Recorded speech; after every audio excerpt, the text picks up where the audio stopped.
ఒళ్ళంతా టాటూలు వేసుకుని చూద్దాం రండి.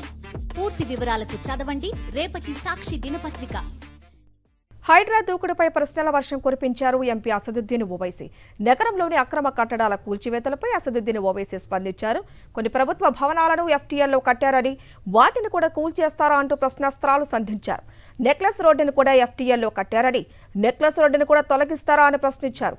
జీహెచ్ఎంసీ ఆఫీసు దగ్గర నీటి కుంట ఉండేదని ఆ కార్యాలయం పరిస్థితి ఏంటని ప్రశ్నలు లేవనెత్తారు అసదుద్దీన్ ఓవైసీ. हाइड्रा बनाया गया है उसको हमने बताया है कि वो उसका कोई लेजिस्लेटिव लीगल बैकिंग नहीं है, उसको वो पब्लिक डोमेन में है। वहां पर जहां पर जीएचएमसी का ऑफिस है वहां पर एक वाटरफॉल था, मैं ही देखा सो हूं। नेकलेस रोड एफटीएल पर है, तोड़ो उसको आप। नेकलेस रोड एफटीएल पे है, बोल रहा हूं मैं आपको, तोड़ते आप उसको। तोड़ना चाहिए ना भाई, कौन रोक रहा आपको, एफटीएल है। హైడ్రా కూల్చివేతలపై BJP MP Etela Rajender fire అయ్యారు. సామాన్యులను భయపెట్టాలని చూస్తున్నారని అన్నారు. 50 ఏళ్ల క్రితమే ఎఫ్టీఎల్లను ప్రభుత్వ అనుమతితో ఇళ్లు కట్టుకున్నారని తెలిపారు.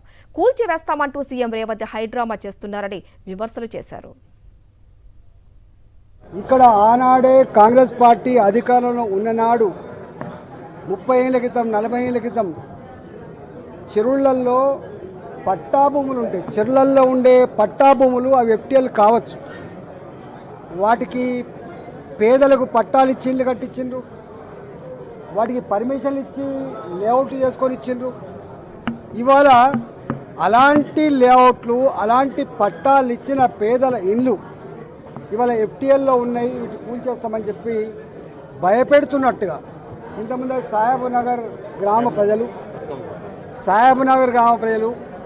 సరూర్ నగర్లో 30 ఏళ్ల క్రితం 40 ఏళ్ల క్రితం కట్టుకున్నటువంటి ప్రజలు, ఫాక్సాగర్లో బాజాప్తా ప్రభుత్వమే పట్టాలు ఇచ్చి కట్టుకున్నటువంటి ఇళ్ళన్నీ కూడా కూల్చివేస్తామనేటువంటి భయం ఏదైతుందో ఇవాళ ప్రజలందరూ కూడా కంటి మీద కునుకునే కూడా చేస్తూ ఉన్నారు. నేను అంటా ఉన్నా, హైడ్రా గురించి, నీ అక్రమాల చిట్టాల గురించి, నీ దందాల గురించి నేను మాట్లాడుతున్నాను, కానీ సామాన్య ప్రజల్ని వేధించే భయభ్రాంతులకు గురి చేసేటువంటి పద్ధతులలో మీరు ఆలోచన చేస్తుందా రేవంత్ రెడ్డి అని చెప్పి అడుగుతూ ఉన్నాం. ఇవాళ నువ్వేదో అనుకుంటున్నావు, ఏదో స్వచ్ఛమైన నీతివంతమైన స్టబ్బన్గా ఉండే ఆఫీసర్ అని చెప్పి ఇవాళ కలెక్టర్ ఇవాళే కలెక్టర్ రాలే, అనాదిగా కలెక్టర్ ఉన్నారు అక్కడ. ఏ కలెక్టర్లు పర్మిషన్ ఇచ్చిండ్రు, ఏ జిహెచ్ఎంసీ పర్మిషన్ ఇచ్చింది, ఏ ఉడా పర్మిషన్ ఇచ్చింది, ఏ ఆఫీసర్ దాన్ని రిజిస్ట్రేషన్ చేసిండ్రు, ఇవన్నీ ఒక్క ఏళ్ళు చూపించే ప్రయత్నం చేస్తే 4 ఏళ్ళు చూపిస్తానే విషయాన్ని మర్చిపోకు.